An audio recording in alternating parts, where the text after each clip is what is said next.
श्री गुरु श्रीयुतापदकमलं श्री गुरून् वैष्णवंश्च श्रीरूपं साग्रजातं सह गणा रघुनाथानवितं तं सजीवं सद्वैतं सवधूतं परिजनसहितं कृष्णचैतन्यदेवं श्री राधाकृष्णपदान् सह गणा ललिता श्री विशाखानवितंश्च अज्ञानतिमिरिन्दस्य ज्ञानञ्जनशलाकया चक्षुरुन्मिलितं येन तस्मै श्रीगुरुवे नमः।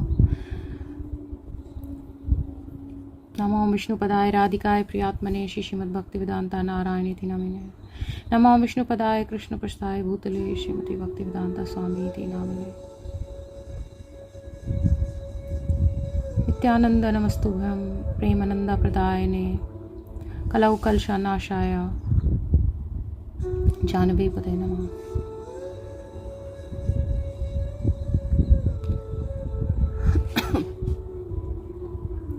नमो महावदन्नाय कृष्ण प्रेम प्रदायते कृष्णाय कृष्ण चैतन्य नामिने गौरात्रिषे नमः।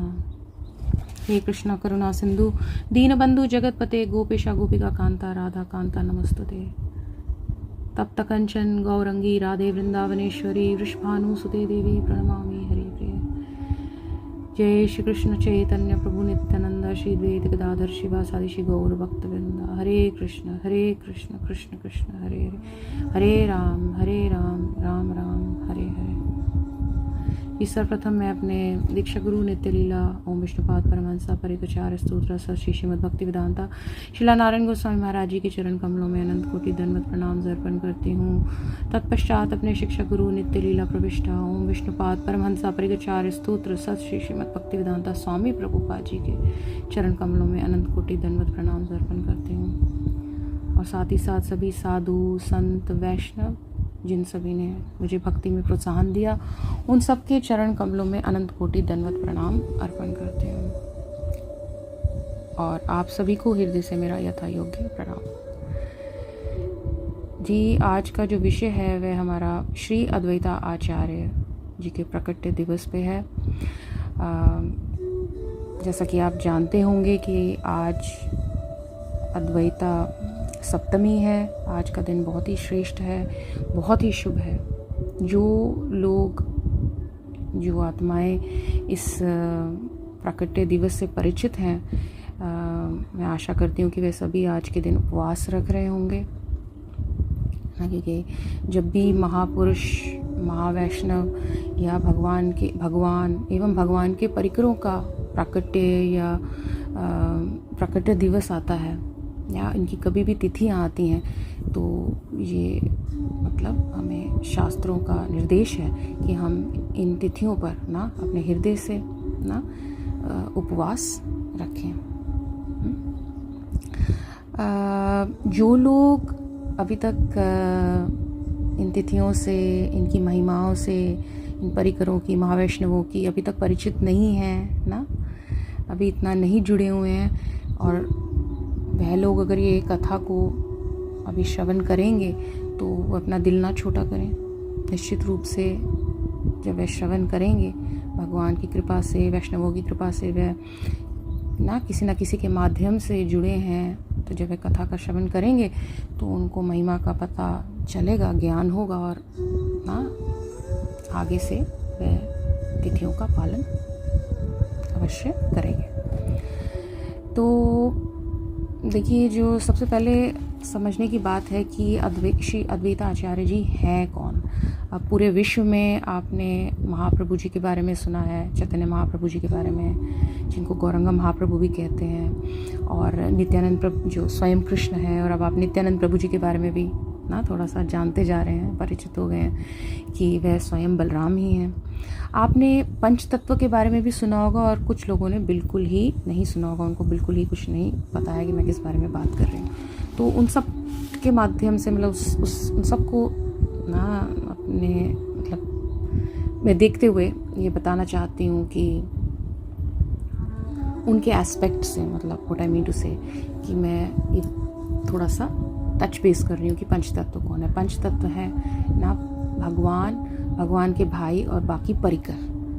तो उस पंच तत्व जो हम हरि कृष्ण महामंत्र जब उच्चारण करते हैं तो उससे पहले हम पंच तत्व के नामों का उच्चारण करते हैं, जैसे कि श्री कृष्णा चैतन्य महाप्रभु ना, नित्यानंदा, श्री अद्वैता आचार्य, गदाधर, श्रीवासादि गौर भक्त वृंदा।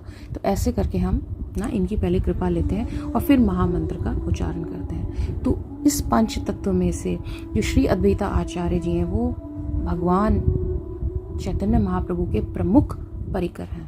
ठीक है, तो मैंने आपको एक मोटी माटी बात बताई, बट मैं ये बताना चाहती हूँ कि श्री अद्वैता आचार्य जी और कोई नहीं, यह स्वयं महाविष्णु और सदाशिव का अवतार है। समझे? जैसे कि कृष्ण चैतन्य महाप्रभु स्वयं कृष्ण है, नित्यानंद जी, प्रभु नित्यानंद जी स्वयं बलराम जी हैं, उसी प्रकार से श्री अद्वैता आचार्य जी महाविष्णु और सदाशिव के अवतार हैं। क्योंकि भगवान जब भी जिस युग में भी लीला करने आते हैं वे अपनी टोली के साथ आते हैं, है ना। तो कलयुग में जो गौर लीला हुई है 545 साल पहले नवद्वीप धाम में, मायापुर में, वहाँ पे ये सभी परिकर आए हैं और भी बड़े वैष्णव आए हैं। जैसे कि मैंने आपको पिछली बारी भी मुरारी गुप्त जी के बारे में बताया ना, कि वह भी एक बड़े प्रमुख परिकर रहे हैं, बट वो पंच तत्व में नहीं है। तो श्री अद्वैताचार्य तो स्वयं पंच तत्व में ही है, क्योंकि ये भगवान के प्रमुख परिकर हैं और स्वयं महाविष्णु और सदाशिव के अवतार हैं।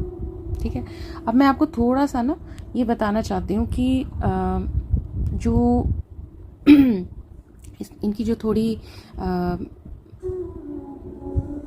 कि अवतार कैसे हैं, मतलब ये भगवान के अंश अवतार हैं, तो किस प्रकार से हम समझेंगे कि ये उनके अंश अवतार हैं, है ना।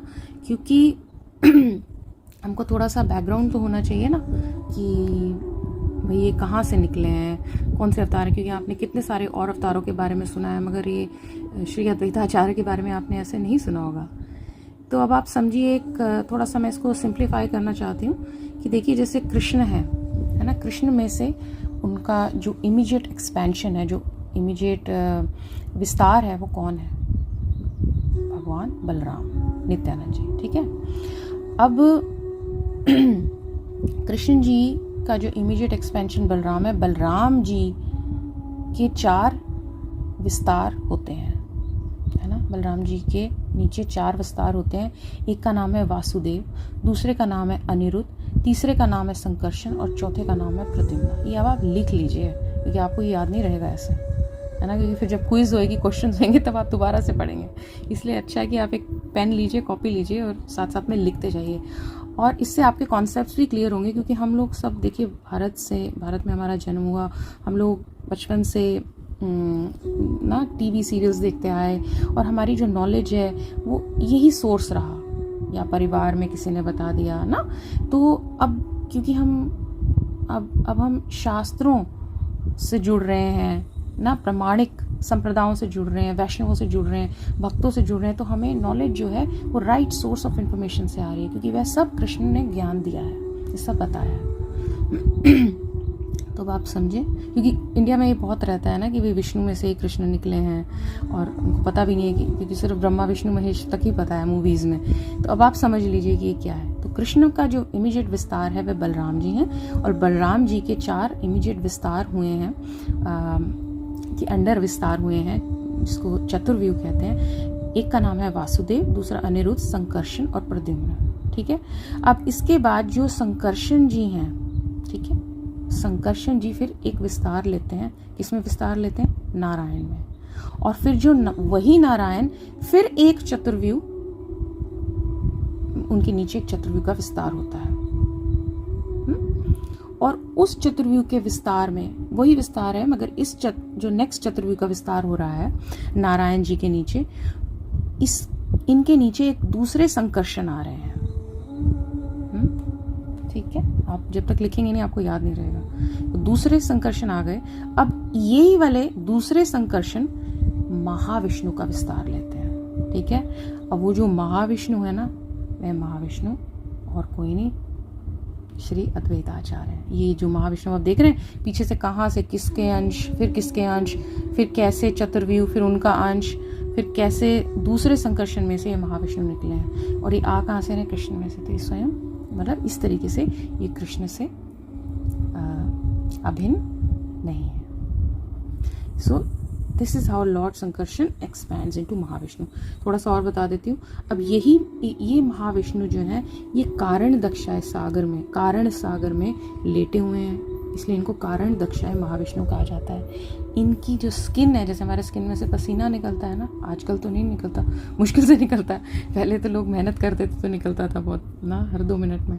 बट इनके जो स्किन है ना, उसमें से पसीना नहीं निकल रहा, उसमें से क्या निकल रहा है? ब्रह्मांड निकल रहे हैं। एक नहीं, दो नहीं, इन्यूमरेबल, सैकड़ों करोड़ों ब्रह्मांड। ठीक है, और इसीलिए इनको कारण दक्षाय विष्णु भी कहा जाता है। फिर वही कारण दक्षाय विष्णु हर एक ब्रह्मांड ना, सैकड़ों करोड़ों, हर एक सैकड़ों करोड़ों ब्रह्मांड में चले जाते हैं। ठीक है, और फिर उसके बाद में फिर वो क्या कहलाते हैं, किस नाम से कहलाते हैं? उनका विस्तार जब हर एक ब्रह्मांड में जाते हैं तो तब कहलाए जाते हैं गर्भोदक्षाय विष्णु। आपने देखा होगा पिक्चरों में भी कि कैसे उनके वे गर्भोदक्षाय विष्णु ही हैं जिनकी नाभि में से कमल का फूल निकलता है, फिर उसमें से ब्रह्मा जी सबसे पहले निकलता है, मतलब ही इज द फर्स्ट ना entity to come out of Vishnu ji is navel in this whole ब्रह्मांड, है ना। फिर ब्रह्मा जी सारी क्रिएशन करते हैं। तो वो एक विष्णु नहीं है, वो गर्भदक्षाय विष्णु में से निकले हैं, है ना। उनके पीछे में कारण दक्षाय विष्णु थे, उनके पीछे में नारायण थे, उनके पीछे में संकर्षण थे, उनके पीछे में नारायण थे, ऐसे करके। और फिर वही गर्भदक्षाय विष्णु भी आगे क्या विस्तार लेते हैं? क्षीरदक्षाय विष्णु का। तो 3 महाविष्णु हैं। क्षीरदक्षाय विष्णु कौन है? वह हर जीव, ब्रह्मांड के हर जीव, चाहे वो चींटी हो, चाहे वो कीड़ा हो, चाहे वो मनुष्य हो, चाहे कोई योनि हो, उन सब में वह परमात्मा के रूप में चले जाते हैं। हम कहते हैं ना, हे परमात्मा मेरा कार्य कर दो, हे परमात्मा मुझे डर लग रहा है, तो ये वही है। और उस परमात्मा विष्णु का नाम क्या है? क्षीरदक्षाय विष्णु। ठीक है, तो इस तरीके से ये अंश भगवान हरि के अंश अवतार हैं। और ये बताया जाता है कि जो अद्वैत, देखिए ना, अब अद्वैत से भी समझिए कि अगर आप देखें शास्त्रों में अद्वैत का मतलब है जो अभिन्न हो, है ना। शास्त्र की जब हम बात करें अभिन्न की, तो किससे अभिन्न होगा? भगवान से ना, तो भगवान से अभिन्न है। जैसे द्वैत फिलॉसफी क्या होती है? द्वैत फिलॉसफी का मतलब होता है कि एक से दूसरी अलग है। तो एक क्या मतलब? भगवान से ना दूसरी वस्तु अलग है। मगर अद्वैत का मतलब क्या है? कि भगवान से दूसरी वस्तु अलग नहीं है, अभिन्न नहीं। तो वह इसीलिए अद्वैत जो है, और आचार्य आगे नाम लिखा है उनका, जैसे आचार्य, तो क्योंकि उन्होंने जब ये लीला करी, महाविष्णु जी अद्वैत आचार्य बनकर आए, उन्होंने जीवन जिया एक बहुत बड़े वक्त का, बहुत बड़े वैष्णव का, और फिर उसको उन्होंने पूरी दुनिया में प्रचार करा, तो वह आचार्य के नाम से सम्मानित हुए और काफ़ी कुछ उन्होंने पढ़ा ना, शास्त्र का ज्ञान लिया। तो इस तरीके से अद्वैत आचार्य भी नाम ना, अगर उसकी परिभाषा इस तरीके से भी बनती है। ठीक है, तो हमें क्लियर हो गया कि अंश अवतार कैसे हैं और अद्वैत हैं, तो इसीलिए भगवान से अभिन्न है। और तीसरा कि ये लीला में, गौर लीला में 545 साल पहले जो महाप्रभु की लीला है, उसमें ये प्रमुख परिकर हैं, नित्यानंद जी और महाप्रभु के साथ आए हैं, है ना। अब सबसे इंटरेस्टिंग बात यह है कि जो अद्वैत आचार्य जी हैं, वह महाप्रभु से कम 50-60 साल बड़े हैं, है ना। तो उनका जो आगमन हुआ इस धरातल पे, इस गौर लीला में, वह 50 से 60 साल पहले हुआ। जैसे कि पिछली बारी भी मुरारी गुप्त जी की जो कथा थी, उसमें मैंने थोड़ा सा ये बताया था कि एक सूची बनाई गई थी जिसमें काफ़ी परिकरों, सारे वैष्णवों के नाम हैं ना, कि कौन से ऐसे महापुरुष थे या परिकर थे या महावैष्णव थे जो महाप्रभु जी के इस दुनिया में आने से पहले ही ना प्रकट हो गए। उन्होंने पहले ही लीला में प्रवेश कर लिया, महाप्रभु जी के आने से पहले, नित्यानंद प्रभु जी के आने से पहले भी, है ना। तो जो श्री अद्वैत आचार्य जी हैं, वे भगवान चैतन्य महाप्रभु के कम से कम 50-60 साल पहले ही आ गए। तो वो इनके जो माता पिता थे चैतन्य महाप्रभु जी के, जो सच्ची माता और जगन्नाथ मिश्रा जी, श्री जगन्नाथ मिश्रा जी, ये लोग, और जो चैतन्य महाप्रभु के जो गुरुदेव रहे ये सब एक ही समय पे प्रकट हुए, और श्री अद्वैताचार्य जी ये सब एक ही समय पे प्रकट हुए, है ना। तो इनके पिता के समान थे महाप्रभु जी के, भगवान कृष्ण चैतन्य महाप्रभु जी के पिता के समान थे, उनके गुरु के समान थे, इतने बड़े थे। पहले से ही वे ना इस धरातल पर आ गए थे। बड़े वरिष्ठ ब्राह्मण परिवार में इनका जन्म हुआ था, और अराउंड 1434 में इनका जन्म हुआ। ये प्रकट हुए नवग्राम बंगाल में, और इनके जो पिताजी का नाम था वह श्री कुबेर पंडित के नाम से कहलाए जाते थे, और इनकी माता का नाम था श्रीमती नाभा देवी। तो उनके यहाँ में ना इन्होंने लीला करी, जन्म की लीला प्रकट हुए उनके घर में। वे मूल रूप से ही श्री हट्टा के पास एक गांव था, नवाग्राम गांव, वहाँ के निवासी थे, और बाद में वे गंगा के तट पर शांतिपुर की ओर चले गए थे। और देखिए वे 1559 में वे अप्रकट हुए। उनकी जो लीला जो पूरी हुई, संपूर्ण हुई, वह 1559 में। तो कम से कम 125 साल का उन्होंने यहाँ पे सहयोग दिया महाप्रभु जी की लीला में। 125 साल वे जीवित रहे, और फिर वे अप्रकट हो गए, है ना। तो वहाँ पर पास में शांतिपुर जहाँ पे रहे, उसके पास में फुल्लवती गांव में संताचार्य नामक विद्वान के अधीन वेदों और अन्य धर्म ग्रंथों का उन्होंने अध्ययन करा। वेद और धर्म ग्रंथ की ना अच्छे से अध्ययन कर रहे थे, तो फिर वहाँ पे उनको आचार्य की उपाधि ना से सम्मानित भी किया गया। तो अब ये ब्राह्मण परिवार में तो थे ना, और साथ ही साथ ये उच्च वैष्णव भी थे।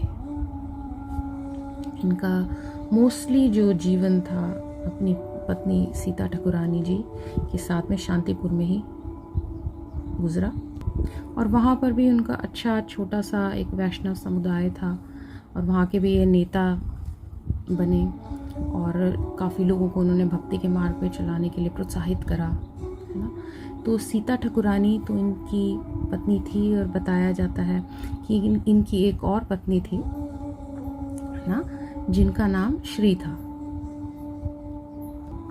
तो जो श्रीमती सीता देवी थी, उन्होंने, वो तो बताते हैं, योग माया जी ने श्री अद्वैताचार्य की पत्नी श्रीमती सीता देवी का रूप लिया, और जो उनकी पत्नी श्री थी ना, जो पहली पत्नी थी, वह उनके प्रकाश का विस्तार थी, योग माया जी की। अब काफ़ी समय इन्होंने शांतिपुर में अपना, इन्होंने अधिकांश समय, जैसे कि मैंने भी बताया, इन्होंने अपना वहाँ पे जीवन बिताया, और उसके बाद यह भी नवद्वीप की ओर चले गए, और वहाँ पर मतलब काफ़ी ब्राह्मणों में तो ये हमेशा जाने ही जाते थे, बट वहाँ पे, और वैष्णवों का भी छोटा समुदाय था शांतिपुर में, बट नवद्वीप में काफ़ी इनको वैष्णव मिले, जैसे कि श्रीवास पंडित जी, है ना, और मुरारी गुप्ता जी, ऐसे करके और भी बड़े वरिष्ठ वहाँ पर भी वैष्णव थे, और वहाँ पर भी यही मतलब ज़्यादा प्रचार करते थे। तो इनके घर में बहुत वैष्णवों का आना जाना लगा रहता था। वहाँ बैठ के ये लोग काफ़ी कृष्ण कथा करते थे, ठाकुर जी की पूजा होती थी, भगवान के नामों का जप किया करते थे ना। तो एक तरीके से मतलब ये नेता भी थे, आध्यात्मिक गुरु भी थे, और इनके बड़े अनुयायी भी थे, है ना। और जो श्री भगवान चैतन्य महाप्रभु के जो बड़े भाई थे विश्वरूप, ये नवद्वीप की बात हो रही है क्योंकि नवद्वीप में ही है ना जो चैतन्य महाप्रभु के जो माता पिता हैं और उनके जो बड़े भाई हैं नवद्वीप में, तो उन्हीं के पास में ये थे कहीं।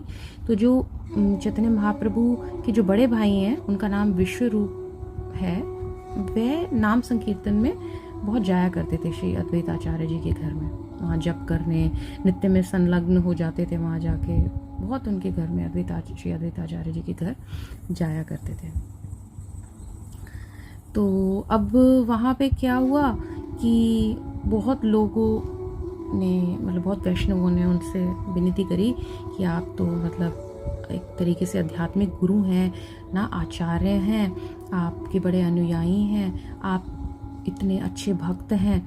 आप ना कुछ ऐसा करें कि भाई जो हमारे आसपास में आप देख रहे हैं कि कैसा वातावरण होता जा रहा है, अधर्म फैलता जा रहा है ना, कोई भगवान के नाम में कोई रुचि नहीं रखता है, भगवान में विश्वास भी नहीं रखता है ना, इतनी मतलब वायलेंस हो रही है, मीट ईटिंग हो रही है ना, दुर्गा जी के नाम से लोग गलत काम कर रहे हैं, दुर्गा देवी की पूजा के नाम से गलत कार्य कर रहे हैं। तो आप कृपा करके ना भगवान से प्रार्थना करें। तो अब देखिए, ये तो श्री अद्वैत आचार्य तो उनके अंश अवतार हैं, स्वयं हरि हैं ना, और उनको सब कुछ मतलब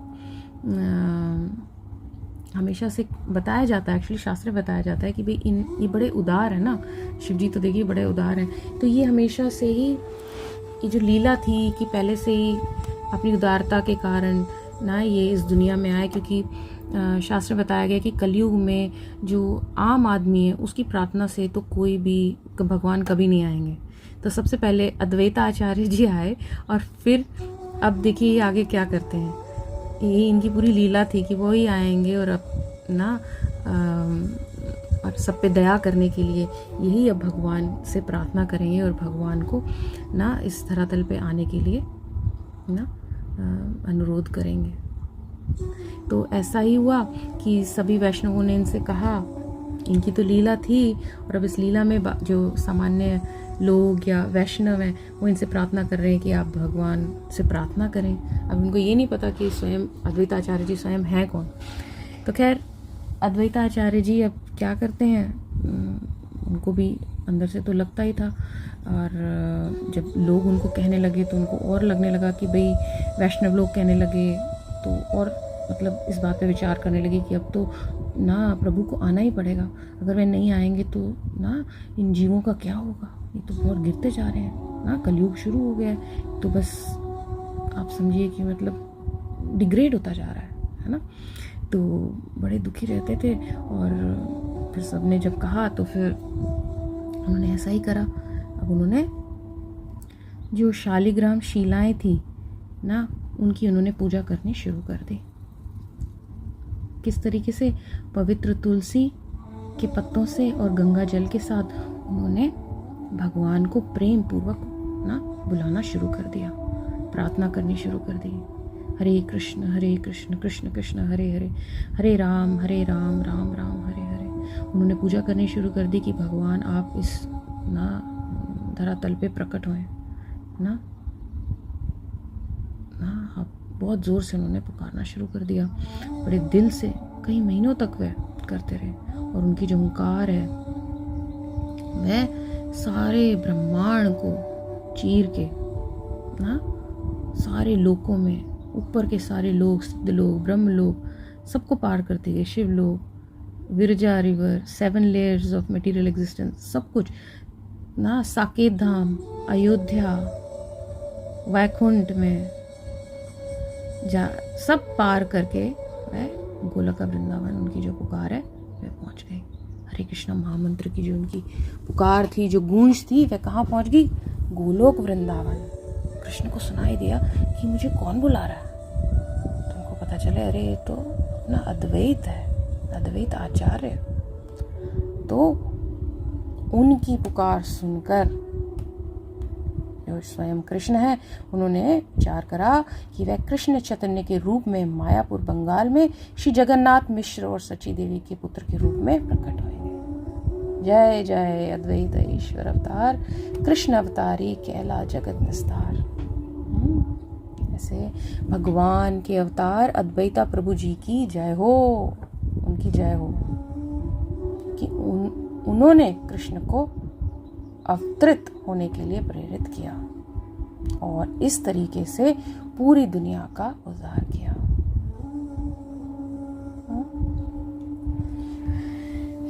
तो जब उनके माता पिता इस दुनिया से प्रकट हो गए तो उन्होंने पिंडदान का बहुत बड़ा समारोह रखा और उसके बाद फिर वह वहाँ से भारत के पवित्र स्थानों की तीर्थ यात्रा पर निकल गए। तो श्री अद्वैत आचार्य प्रभु जी की जो लीलाएं हैं वे इतनी विविध हैं और इतनी रहस्यमय हैं कि जो संसार का बुद्धिजीव है ना वह नहीं समझ सकता। उनके लिए समझना ये संभव नहीं है। ये चैतन्य महाप्रभु स्वयं कहते थे कि आज श्री अद्वैत आचार्य जी की जो महिमा है वह हर कोई नहीं समझता। बताते थे कि अद्वैत आचार्य स्वयं भगवान है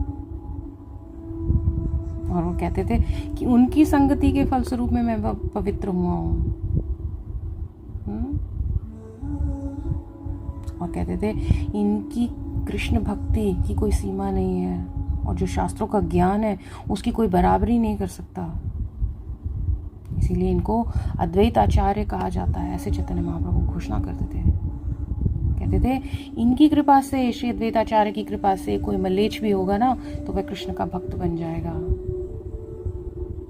इनकी शक्तियाँ अपार हैं ना, इनकी भक्ति की सीमा का वर्णन कौन कर सकता है। तो ऐसे करके श्री अद्वैत आचार्य के बारे में चैतन्य महाप्रभु ये घोषणा करते थे।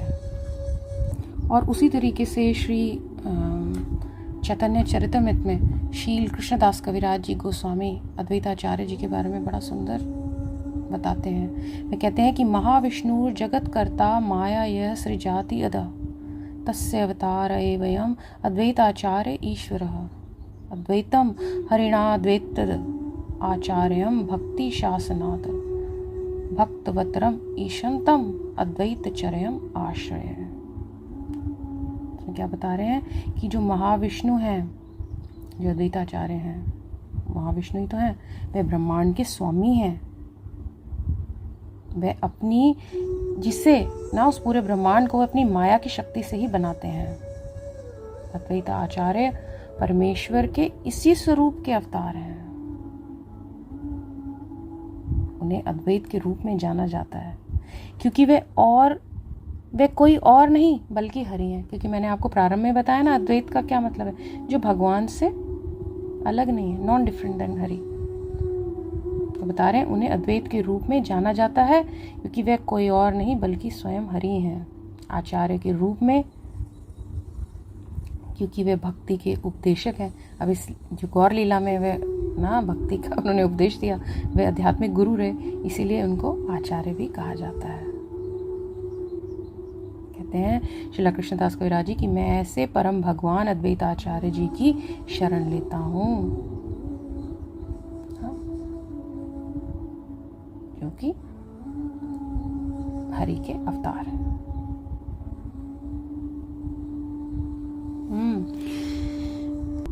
तो हमें आज के दिन, उनके प्रकट दिवस के दिन, ऐसे श्री अद्वैत आचार्य जो स्वयं शिव हैं, सदा शिव हैं, महाविष्णु हैं, उनसे प्रार्थना करनी चाहिए, उनसे कृपा की याचना करनी चाहिए कि हे प्रभु आप इतने उदार हैं, आपकी उदारता की कोई सीमा नहीं है, क्योंकि उस उदारता की वजह से आप इस दुनिया में आए जीवों का कल्याण करने के लिए, क्योंकि आपको पता था कि यहाँ के जीव पूजा नहीं कर पाएंगे, प्रार्थना नहीं कर पाएंगे, भगवान को यहाँ नहीं ला पाएंगे।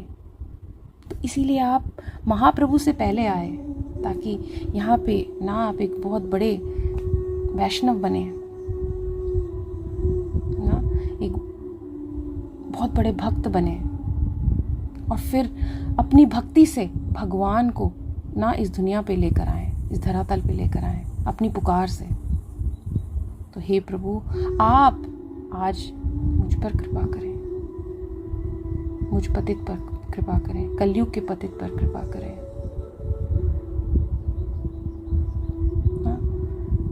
आप आज हम पर कृपा करें, अपनी कृपा का पात्र बनाएं, अपनी कृपा दृष्टि करें, ताकि मैं भी अपनी भजन में, अपने जीवन में ना कुछ आगे बढ़ पाऊँ, कुछ मेरी भी गति हो जाए। इतने जन्मों से मैं भटक रहा हूँ, कभी ऊपर के तलों में, कभी नीचे के तलों में। बहुत सौभाग्य के बाद मुझे ये मनुष्य जन्म मिला, उसके बाद भी बहुत सौभाग्य के बाद हाँ मुझे इस सत्संग मिल रहा है, और उस सत्संग में मुझे इस बात का ज्ञात हो रहा है कि आप जैसे भगवान अवतार, स्वयं हरि के अवतार इस दुनिया में आए हैं और उन्होंने इन जीवों पे कल्याण करा है। और आज आपका प्रकट्य दिवस है, आज मुझ पे कृपा करें प्रभु। आपकी कृपा से ही मेरा कुछ हो सकता है, मेरी गति हो सकती है, अन्यथा मैं इस मृत्यु लोक में भटक जाऊं। ठीक है, तो आज हम सभी श्री अद्वैताचार्य जी से, जो कि सदाशिव और महाविष्णु के अवतार हैं, भोले बाबा शिव जी तो कितने भोले हैं ना, कितनी जल्दी हमारी मनोकामना पूरी कर देते हैं। तो अद्वैताचार्य भी तो सदाशिव और महाविष्णु के अवतार हैं, तो कितने भोले हैं। हम उनसे आज ज़रूर कृपा की याचना करेंगे और वे निश्चित रूप से हमें आशीर्वाद देंगे। ठीक है, तो ये होता है फल श्रवण का।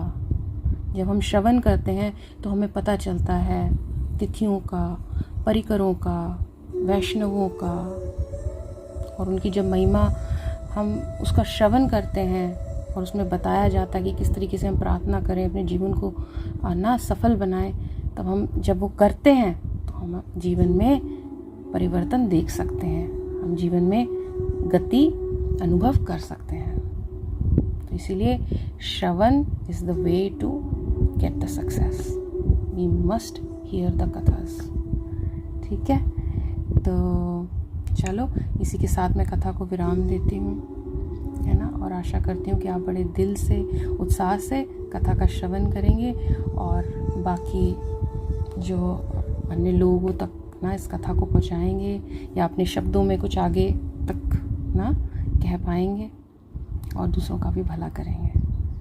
ठीक है, तो एक बार फिर से हम लोग इसको एकादशी की तरह बनाते हैं, क्योंकि ये विष्णु तत्व है। 12 बजे तक हम कुछ नहीं लेते, एकादशी पे तो ले भी लेते हैं कई लोग एकादशी का ही प्रसाद, बट महापुरुषों की इनकी तिथियों पे कहा जाता है कि मतलब 12 बजे तक आप कुछ ना लें और उसके बाद में फिर केवल एकादशी प्रसादम ही करें। फिर अगले दिन तिथि बताई जाती है कि कब हमको फास्ट ब्रेक करना है। तो जो लोग कर सकते हैं वह प्लीज़ करें, और जो लोग नहीं कर सकते वह अपना दिल छोटा ना करें, कोई बात नहीं, there is always a next time. ठीक है, ओके। वाञ्छाकल्पतरुभ्यश्च कृपा सिन्धुभ्यैव च पतितनां पावनेभ्यो वैष्णवेभ्यो नमो नमः। निताई गौर प्रेमानंदे हरि हरि बोल। जय श्री राधे।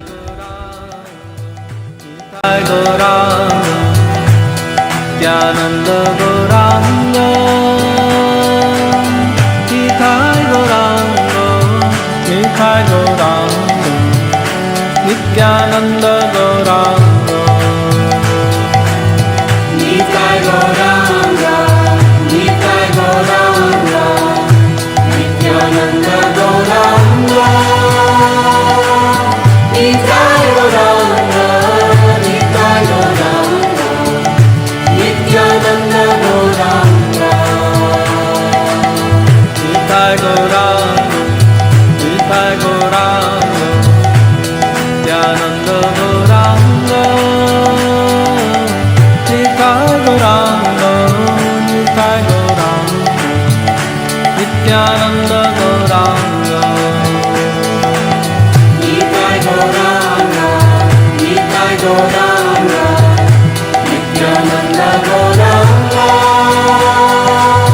निताय गौरांग, निताय गौरांग, नित्यानंद गौरांग,